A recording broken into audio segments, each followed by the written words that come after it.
A fire broke out at a hotel in the city of Bucheon on Thursday night, killing 7 people and injuring 12. The authorities are looking into what caused the fire. A small school makes history. An ethnic Korean school in Japan, Kyoto International High School, has won a national baseball championship for the very first time. The match has been officially set for the U.S. presidential election, with VP Kamala Harris formally accepting the Democratic Party's presidential nomination at the DNC. We take a closer look at how her policy towards North Korea differs from her Republican rival, Donald Trump. It's August 23rd, 6 p.m. in Seoul. This is Newscenter. Thank you for joining us. I'm Yoon Jung-min. We start with a deadly fire at a hotel in Bucheon, Gyeonggi-do province on Thursday night, which has led to the death of 7 people. The lack of sprinklers is thought to have contributed to the extensive damage. Lee Eun-hee looks into the details. 7 people died and 12 others were injured, including 3 critically, in a fire that broke out at a Bucheon hotel on Thursday. The fire started on the 8th floor of the 9-story hotel at around 7:40 p.m. According to South Korea's safety ministry, more than 360 emergency personnel were dispatched to the scene, including over 90 vehicles, and the fire was put out in about 2 hours. But a key factor in the significant loss of life is believed to be the absence of sprinklers. The rooms did not have sprinkler systems because the building, completed in 2003, was not required to have them under the regulations at that time. The fire department also attributed the extensive damage to an open door of the room where the fire started, which allowed toxic gases to spread quickly, making many guests unable to evacuate. While most of the casualties were found in the stairs and hallways, among the victims were a couple who died after jumping from a window onto an air mattress placed in front of the building that had flipped over. The country's safety minister Lee Sang-min visited the scene and pledged to prevent such tragedy from happening again. The government will work closely with local authorities to do its utmost in handling the aftermath of the accident. Additionally, we will make every effort to accurately determine the cause of this fire to prevent such tragic incidents from happening again. On Friday morning, a thorough investigation was conducted with participation from 5 agencies, including the police, fire department, and National Forensic Service. The head of the Scientific Investigation Unit of the Gyeonggi Southern Provincial Police stated that the exact cause of the fire will be analyzed based on the investigation results and other evidence. Lee Eun-hee, Arirang News. Turning to the deadly fire in June at a lithium battery factory in Hwaseong. Investigators have found the fire at the Aricell factory that killed 23 workers occurred because the company was rushing to meet a production deadline without addressing warning signs of dangerous quality failures. According to police and the Labor Ministry on Friday, Aricell had been manipulating test samples to pass quality control inspections. However, after its lithium batteries failed to meet the quality standards, the company increased the workload at its factory to meet delivery goals, hiring unskilled foreign workers, which led to an increase in defective products. Arrest warrants have been issued for CEO Park Sun-kwon and 3 others. In other news, new history was made today as a Japanese high school with a Korean background won Japan's National High School Baseball Championship. Our Ishii explains why their victory is special. The school's anthem being sung in Korean filled the stadium as Kyoto International Senior High clinched a historic championship title, winning the 2024 Summer Koshien, Japan's annual national high school baseball championship.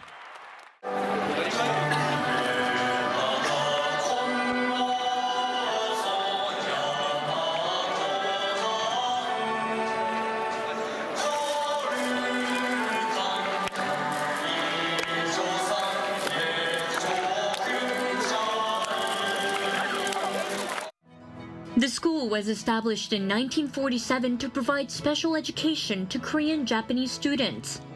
Today, it continues teaching in 3 languages, Korean, Japanese, and English, to around 160 students, of whom around 30% are of Korean descent. Its baseball program was launched 25 years ago, and with continued efforts and support from the community, its team reached the semifinals in 2021 tournament.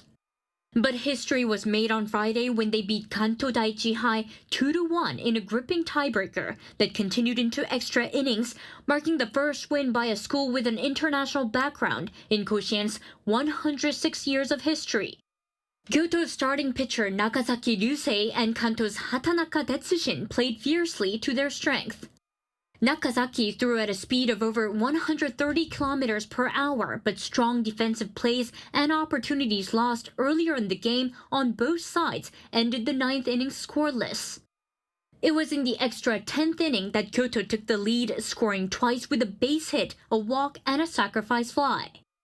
Captain Fujimoto Yoki said after the game they played their own style of baseball, fighting as a team. The story of the underdogs, who were just happy to qualify over 3,700 other teams, serves as an inspiration for many. The school's vice principal, Mr. Kim Tae-ak, told Arirang News he is both delighted and astonished, and that it feels rewarding and proud to have the chance to have the school's baseball prowess and cheers shared with all of Japan. Mr. Kim says the school will continue to fulfill its responsibility as an ethnic Korean school and work on advancing its education in addition to being baseball strong. Lee Si-hu, Arirang News.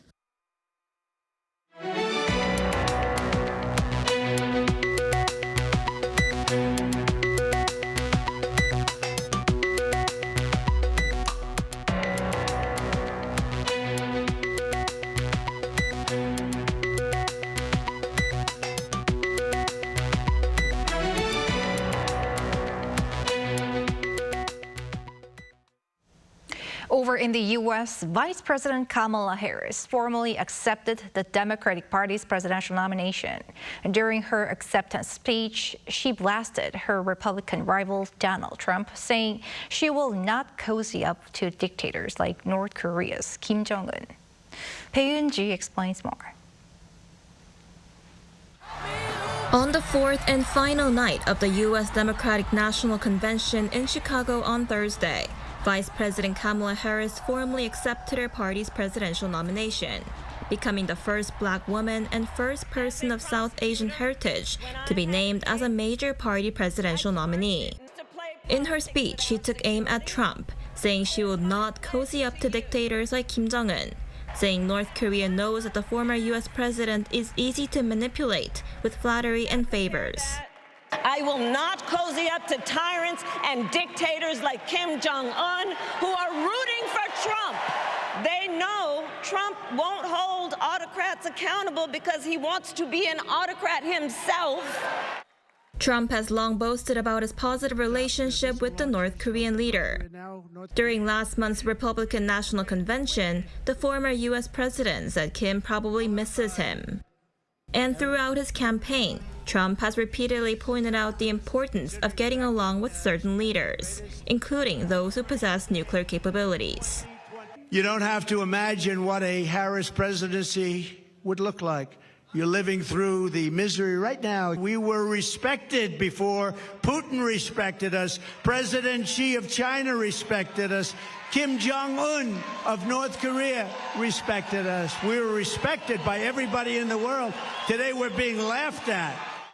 During his presidency, Trump met Kim 3 times in an effort to get the regime to abandon its nuclear missile programs, but made no tangible progress. Trump has been referring to his efforts on North Korea, implying he could make progress if he returned to the White House. Other than foreign policy, gender gap and economy are also likely to make up major factors in determining the result of the election in November. With just 75 days left until the election, Harris and Trump will now face off in a debate in Philadelphia on September 10. Bae Eun-ji, Arirang News.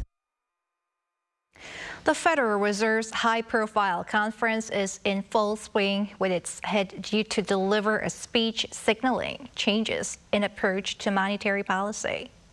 Our Moon Hae-ryun has the details on what to expect. Central bankers from around the world are gathering at Jackson Hole, Wyoming to attend the Federal Reserve's annual conference, where Fed Chair Jerome Powell could shed some insight on potential rate cuts. Powell is due to make a speech on Friday morning local time, amid expectation that the Fed will cut its benchmark interest rate in September, after July's session minutes showed a vast majority of members favoring a cut. Although it is yet unclear how big the reduction will be next month, analysts say that policymakers have the signs needed to make this decision. We've already seen that unemployment has risen almost a full percentage point off the lows. And I think that all the data is there for the Fed to start cutting. US unemployment rates have risen steadily, going from 3.7% in January 2023 to 4.3% in July this year, which is the highest seen in 3 years. This, along with the fact that inflation is cooling towards the Fed's target 2% rate, are some justifications for why a September rate cut could be due. The unemployment rate stoked fears of a recession in the world's biggest economy, but more encouraging data from retail sales last month provided reassurance that it remains resilient. As a result, investors are placing more weight on the possibility that the cut next month will be 25 basis points, as opposed to a big step of 50. But I think 25 indicates that, okay, this is how things are going and we're going to be slow and steady. I think we probably get the 25, but I'm not throwing out the idea that 50 comes into play. All eyes are on Powell's speech at Jackson Hole for a hint, including that of central banks around the world. The Fed's benchmark interest rate currently stands at 5.25 to 5.5%, riding a 23-year high after a series of aggressive hikes. South Korea stands at 3.5% following the Bank of Korea's monetary policy meeting on Thursday, keeping it unchanged for the 13th session in a row. While Seoul's inflation is cooling, growing household debt and high housing prices are holding the rate steady for the time being. However, with the Fed poised to make its cut in September and the two countries' benchmark interest rate gap at its biggest ever, the BOK could also make a move in its next session. 문혜련, Arirang News. Russia's President Vladimir Putin accuses Ukraine of attempting to strike a nuclear power plant in the Kursk region, where the fighting continues. Lee Eun-jin has more. As Ukrainian forces continue their offensive push in Russia, according to Reuters, Russian President Vladimir Putin on Thursday accused Ukraine of attempting to attack Russia's Kursk nuclear power plant. Located on the Sime River, the Kursk plant supplies about half of the electricity used in the Black Earth region of southern Russia. The acting governor of Kursk reported to Putin that the situation at the plant was stable. Putin had no documentary evidence to support his accusation, but Moscow has alerted the UN nuclear safety watchdog about the situation. The IAEA Director General Rafael Grossi said he plans to visit the plant next week to assess the situation and is expected to meet with President Zelensky afterward. Meanwhile, Ukrainian President Volodymyr Zelensky on Thursday visited the Sumy region, from where his forces staged major offensives in Kursk. He met with his military's top commander and received reports on the operational situation in all active combat zones. According to reports on Thursday, Russia dropped 2 guided bombs on civilian infrastructure in Ukraine's Sumy region, one of which killed 2 people and injured another. In a speech at a veteran forum on Thursday, Zelensky reiterated that Ukraine's recent incursion into the Kursk region was part of a systematic effort to end the 30-month-old war on Kiev's terms. Lee Eun-jin, Arirang News. The Bank of Korea says that recovery in private spending will gather pace after the second half of the year, but may face a bumpy road due to the country's chronic problems, such as the low birth rate and aging population. The BOK said on Friday that the country's private spending has been slow due to the high debt and an economic slump. But it predicts that households' real purchasing power may improve during the second half of the year, aided by a rise in wages and progress in disinflation. With the costs of goods seemingly getting more expensive by the day, more of the younger generation are turning to secondhand shops. There are a couple of reasons behind this. Our An Sung-jin takes a closer look at this trend. Vintage clothes shopping is like searching for a hidden gem. This vintage pop-up store in the Hongdae area of Seoul says most of its customers are in their 20s and 30s. T-shirts here cost around 4,000 to 5,000 won, which is very cheap, especially for the younger generation, which is still financially dependent. Those reasonable prices are also what attracts young people to vintage clothing stores. It's also cheaper most of the times, and sometimes it's even upcycled, so there's a new twist to the item. Yeah, you can also find good items for a lot less money if you look around. This is known as underconsumption core. I talked to a content creator who explains a bit more of this trend in detail. So underconsumption is mindfully consuming less. So whatever you have, just using it to the fullest. So it's a pushback to overconsumption. They started underconsumption. So going to thrift stores would be a form of underconsumption because you're more mindful of what you buy and you bring into your home. It's not only fashion that's been affected by this trend of opting for affordable means. According to the Korea Federation of Bookstore Association, 2 major second-hand bookstores have seen their number of branches increase each year from 2015 to last year. From vintage clothing to buying second-hand books and furniture, undercore consumption claims to reject excessive consumption and pursue a simple lifestyle. A professor adds that there is more to the scope of this trend. People are now moving away from YOLO to YONO, which is you only need one. It ties back to minimalism and advocates for reducing consumption. Buying vintage clothes has already been around for a while, yet it's trending even more among the younger generation these days because in the midst of materialism, such old items seem to appeal to them with history and uniqueness. The steady selling of vintage items not only reflects the younger generation's pursuit for uniqueness, but amid the rising cost of living, it's also a pushback against overconsumption. An Sung-jin, Arirang News. Capital Seoul has seen a record number of tropical nights amid a scorching heat wave. The total number of tropical nights in Seoul has hit a record 36 so far this year, including 3 before the current streak began on July 21st. That's the largest since modern weather observations began in Seoul in 1907. Jeju Island also recorded its 39th consecutive tropical night, recording its second longest streak after 2016. Tropical nights are expected to continue nationwide on Friday night and in central and coastal regions over the weekend.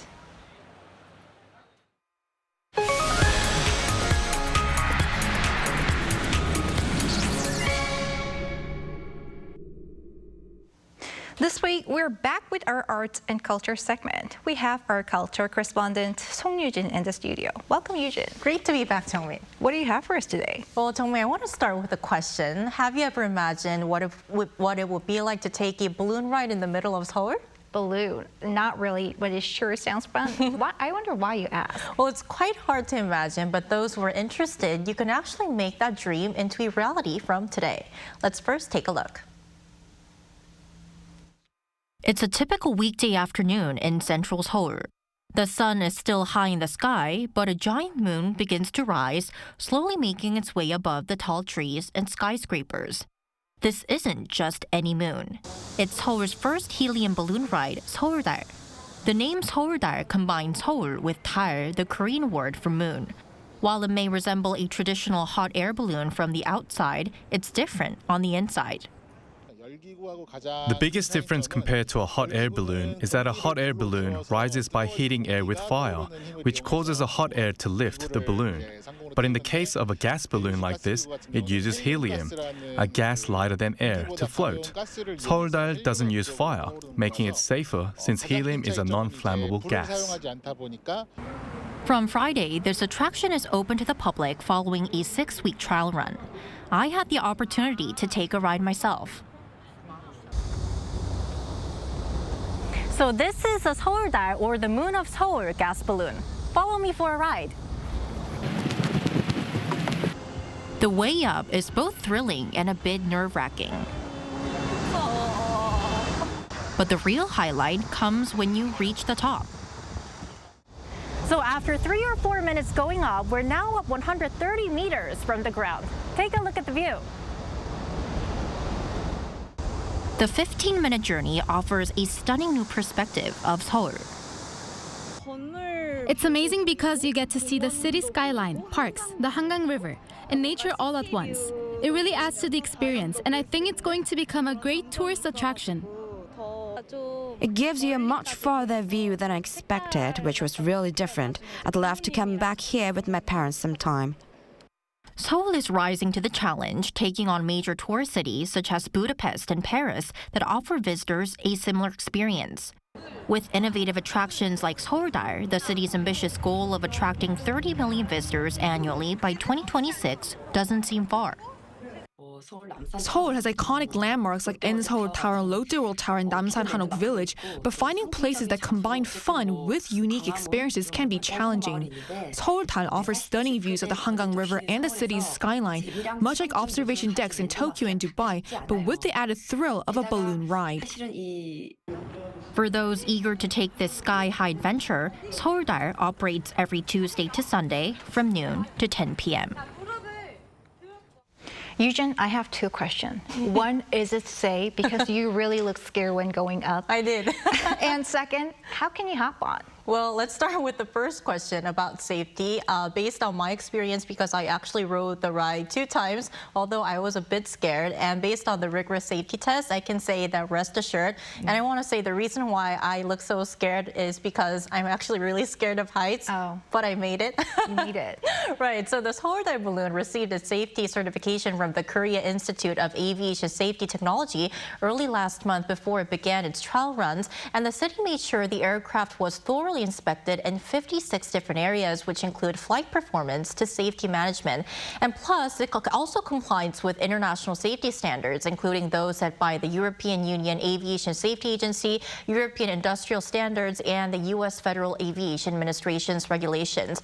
So if you're interested and you're thinking about trying it out, tickets don't need to be bought in advance. You don't have to make reservations. For adults aged 19 to 64, it costs 25,000 Korean won, roughly $18. And for those between 36 months and 18 years old, as well as seniors aged 65 and above, the tickets are cheaper. It's 20,000 Korean won. All right. And you mentioned in your report that Seoul is aiming to attract 30 million visitors annually by 2026. How? Right. So SEOULDAL is actually one of the many unique and new attractions that the city government is rolling out to really attract more inbound tourists to the South Korean capital. Now, to give more examples, for instance, the world's first hotel on a bridge, the Sky Suite Hangang Bridge Seoul, just opened last month. It's about 144 square meters, or roughly 3/5 the size of a tennis court. You're just seeing the hotel footage right now. It used to be a cafe perched above the Hangangdaegu Bridge in Yongsan-gu district, right in central Seoul. And there's also the Seoul Ring, said to be the largest spokeless Ferris wheel in the world. It stands 180 meters tall, so higher than the SEOULDAL. It's said to be built in Haneul Park in Sangam-dong Mapogu district by 2027. And if you ride this Ferris wheel, you'll be able to see the Hangang River, downtown Seoul, Namsan, and even Bukhansan mountains from above. And these are all part of Seoul's effort to make the city a must-visit destination. Our culture correspondent, Song Yoo-jin, thank you for your great report. My pleasure.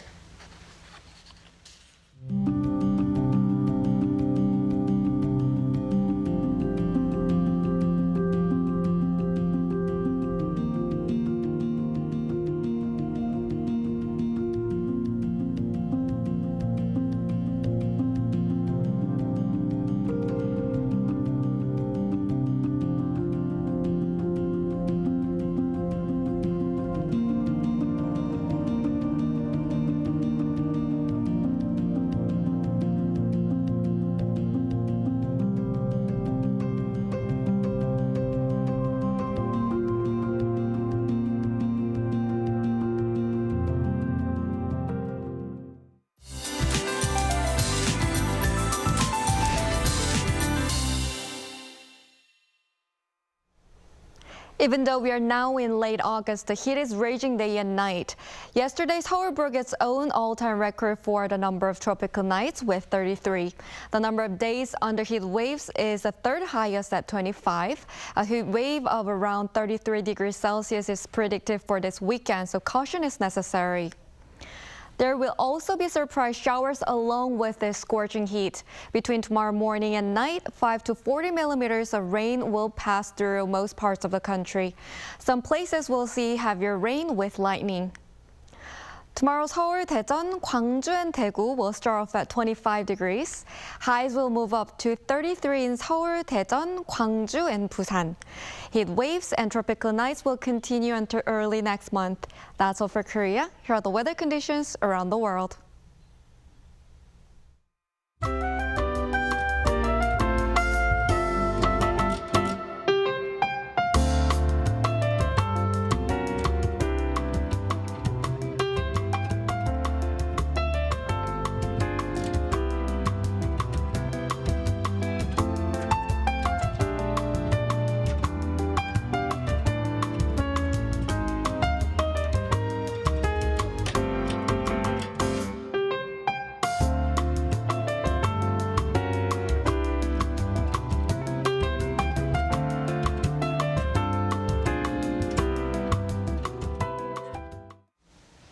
That is Newscenter for tonight.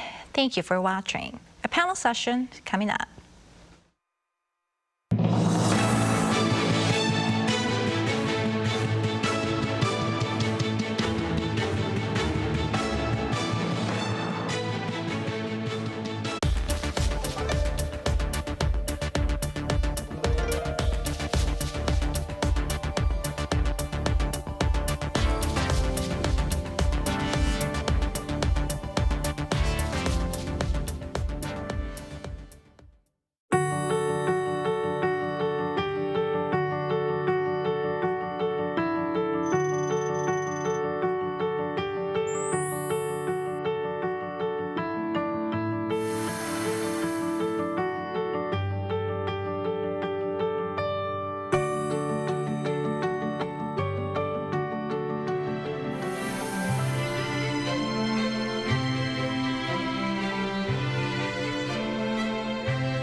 보내준 건 적극인 것 dream and drive 출주하는 꿈의 모양 slow when I 날아다니네 월월 난 어디 있니 넌 알고 있니 거북이 날아다니네 마치롱 달콤한 그대의 입술과 눈동자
The Global Korean Politicians Forum, a key initiative for bringing together overseas Korean politicians, concluded today in Seoul. Established in 2007, the forum aims to promote co-prosperity by strengthening ties between Korean politicians and their home country, as well as fostering connections among themselves. This year's forum brought together over 100 participants from 14 countries, including Canadian Senator Yana Martin and U.S. Congressman Daniel Pae, to discuss various social issues in Korea and to enhance their political influence in their respective countries through robust networking. To gain insights into this year's event, the current status of Korean politicians abroad and their future prospects, we're joined in the studio by Senator Martin, who also serves as the head of the Overseas Korean Politicians Council. It's a privilege to have you with us today. Oh, my pleasure to be here. Thank you for having me. So the 10th round of Global Korean Politicians Forum wrapped up today in Seoul. What significance do you draw from this gathering, and why is it important for Korean politicians to come together and build a strong network? Well, it's amazing that it's the 10th anniversary. It was established in 2007, but there were some years that this forum could not happen. I know I attended one that was virtual as well during the pandemic, but it's a significant milestone. And just to meet politicians of Korean descent from around the world, you know, in Canada, I'm the only Korean-Canadian parliamentarian at the federal level. Obviously, my American cousins, like their history is a bit longer, their immigrant history, and there are a lot more. So maybe they, you know, have that camaraderie with others of the Korean descent. But I think this forum brings together those of us who may be serving on our own. So just to sort of have that network, those who understand being what Korean means and who share the immigrant experience or had parents who immigrated. So I think that really, that sense of connectedness and knowing that we're not alone, it's very encouraging, very inspiring, and we get to share those stories with one another. The forum has been held under the tagline, "Our network is our net worth." I thought that was very smart. What was this year's theme? Could you walk us through the main agendas? Well, that tagline or motto is sort of the umbrella theme. So we have that again this year. And it's actually a credit I need to give to a friend of mine who is an amazing motivational speaker and an entrepreneur. And so that really resonated with me. And it's something that I think reflects this important group of people that are connected and that really our network is our net worth. And there's so much we can learn from each other and benefit from each other. So it was just a very meaningful gathering with, you know, some topics that are important for us to understand, being of Korean descent, what Korea is going through. So some of the culture and policies, heritage and history, the peace and security issues. So we were able to explore some of these topics as well as really feel a sense of our shared heritage and culture being in Korea together. It seems the number of participants are expanding each year, with more than 100 people from across 14 countries taking part in this year's event, as I mentioned at the top. What positive impact has the forum had on Korean politicians abroad? So yes, this year we had the largest number of participants. And I have to say, I have to give a great shout out to the Overseas Koreans Cooperation Center, who really allow us to have this opportunity to come together, and the work that is done behind the scenes by the staff of the center, Mr. Kim Jong-un, who is the chair and the real visionary behind what is happening. So I think it's not just politicians, there are also staffers, there are also those who are political leaders in different ways, because politics involves all of those people. And so we see those who may be interested in politics, maybe the following year or two enter politics themselves. So we've had some really exciting news over the past year as we were chatting on Kakao, those of us who participated last year. So that progress is seen year by year. Let's now shift the focus to your political career and all the efforts that you've been making. As you mentioned, you've become the first Korean-Canadian parliamentarian, which is remarkable, an unprecedented political feat. How did you first enter the world of politics? I get this question quite often, and if I were to think about that path, I know that for myself, becoming a mother, I have a child from a mixed marriage, so my husband is Caucasian, and she was really asking questions about identity. So for me, I wanted to make sure that there was a space for her, so I started getting involved. I started a nonprofit organization. We organized festivals and events where people like my daughter and others could experience Korea in Canada. So I think that kind of work allowed me to sort of be a voice for the community. I emerged as one of those leaders, and different politicians found me and our organization, and I found myself at roundtables. And it was at one of the roundtables where an opportunity to step forward came to me, and I didn't think I ever would go into politics, but it was a natural progression. And when the question, what about you? You could be the first Korean-Canadian parliamentarian. It seemed impossible in that moment, but it really left a seed of interest. And I thought, if I don't explore this option of leading in a different way, then I would have regret. So that's how my first entry into politics came, through meeting someone who challenged me to say, what about you? And also the starting point, it's actually very interesting that the starting point was your daughter's question about identity. And I remember an article about you in past interviews. You mentioned that Korean Canadian is not 50%, but rather 200%, 100% Korean and 100% Canadian. I thought that was very inspiring. And I also hear that you got a direct call from then Canadian Prime Minister Stephen Harper, who appointed you to the Senate. I'm sure he had a long list of reasons for the appointment. Now, you've been making rigorous efforts to ensure that the voices of Korean communities are heard. How do you assess the current status or position of Korean communities in Canada?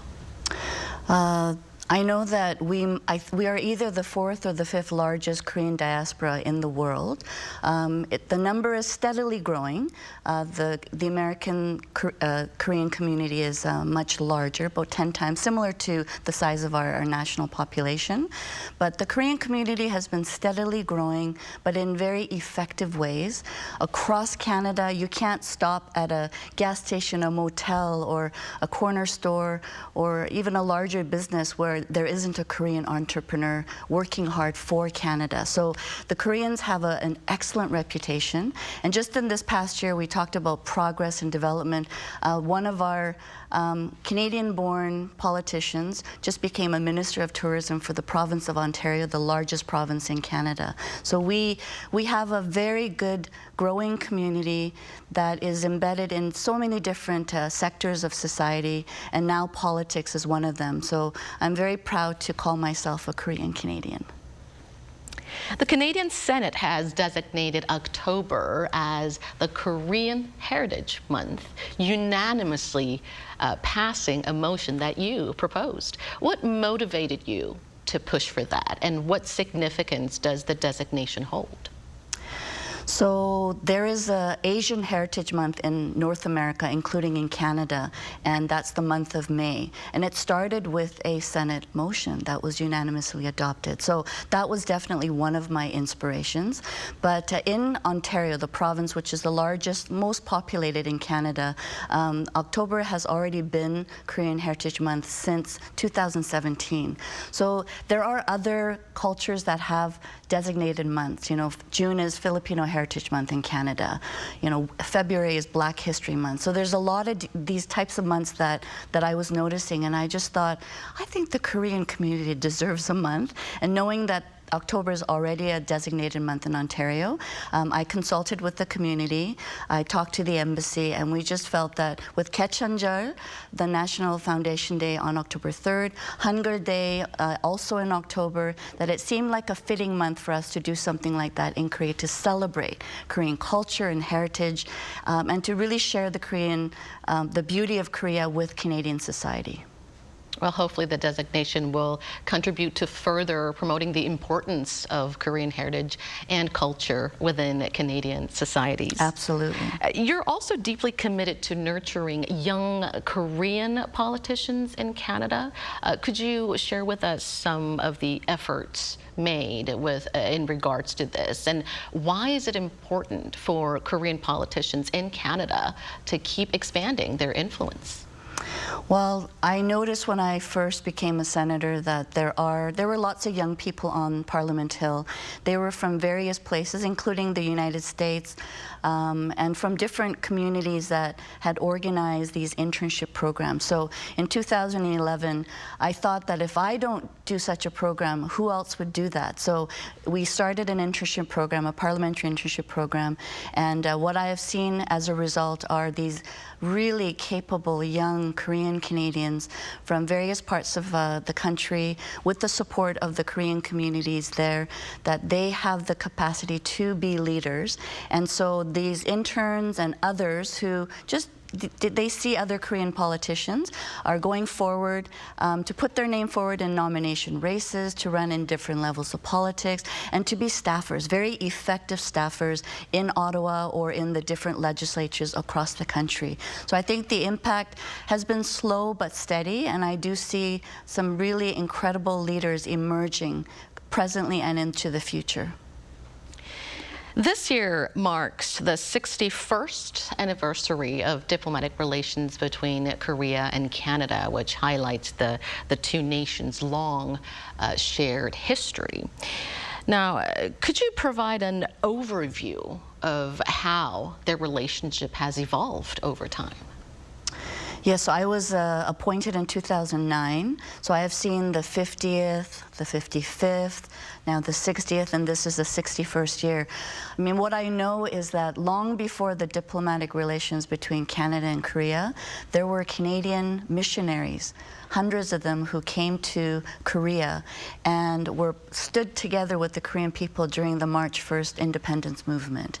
And there's a very famous Canadian scholar, Dr. Frank Schofield, who took photos atop a roof during this March 1st movement, and these photos were absolutely important in sharing with the world what was going on. So we know that there is this history of service and sacrifice and loyalty with the Korean people from the 1800s. So the Korean War, of course, Canada was the third largest contingent. So this history, this shared history of service and sacrifice has been there for over 100 years. So I think the 61st anniversary of the diplomatic relations, what we see is very trusted allies, Canada, Korea being middle powers, part of the G20, that there's so much potential to work together on many fronts. So I'm just very excited about the future for Canada and Korea. Now, the leaders of Korea and Canada held a summit last year, elevating the two nations' ties to a comprehensive strategic partnership. How can Korea and Canada further bolster their relations? So I think with that comprehensive relationship and the fact that next year is also the 75th anniversary of the Korean War, the start of the war, June 25th, and then 3 years later with the armistice, and that the shared history that we already talked about, I mean, I could go list all of the fronts on which Canada and Korea can cooperate, whether it's between, the different ministries. I know Korea has incredible skills with the shipbuilding, I think top 1, 2, 3 in the world. And I know the submarines is one of the developments that Korea has been sharing with Canada. And so Canada doesn't have those capabilities. And so there's cooperation on those fronts, as well as security on the peninsula. Canada did contribute to the Korean War as the third largest contingent. And whether it's people-to-people ties, politically, economically, there's just so many ways in which I foresee Canada and Korea cooperating. What's next for you? What are your future goals as Canada's first senator of Korean descent, as well as the head of Overseas Korean Politicians Council? Well, I am stepping down after this year, or I have stepped down, but I know I will be part of this council, this very important network of fellow politicians and staffers and political leaders of Korean descent. So I'm looking forward to what will happen in the future for this council, and I look forward to celebrating the milestones, the 15th, the 20th, and so on. For me personally, there's a lot of work still to do. Like I said, next year is the 75th anniversary of the Korean War, and that's one of the constituents that I'm most passionate about, because without our veterans who came to Korea's aid, almost 75 years ago, I certainly would not have been born. So in Canada, that is a group of people that I feel like I owe my life to. So I'll continue to advocate for them, to ensure that there's more educational materials, that we are as a nation commemorating the 75th anniversary in the way that they deserve. Of course, the internship program will continue. And I also do some really interesting work with a charitable organization that does advocacy work for North Korean defectors, human rights in North Korea. So there's some work on that front. So I can go on all the things that I hope to do, but I will just continue to serve to the best of my ability, knowing that for now I'm the only Korean-Canadian parliamentarian, but hoping to encourage others and to be able to work with others, like-minded people. So I know the future is bright, and there's a lot of waiting for me. Well, I'm sure many Koreans, including myself, would be very proud of all the achievements made by Korean politicians abroad, and we certainly hope to see more of those efforts to ensure that Korea's voice is heard on the global stage, and that to ensure that Korea can work with the global international community for co-prosperity. Thank you so much, Senator Martin, for your presence with us today. Well, thank you for having me, and all the best. And that brings us to the end of this show. Thank you for watching, and be sure to tune in same time next week. Have a great weekend.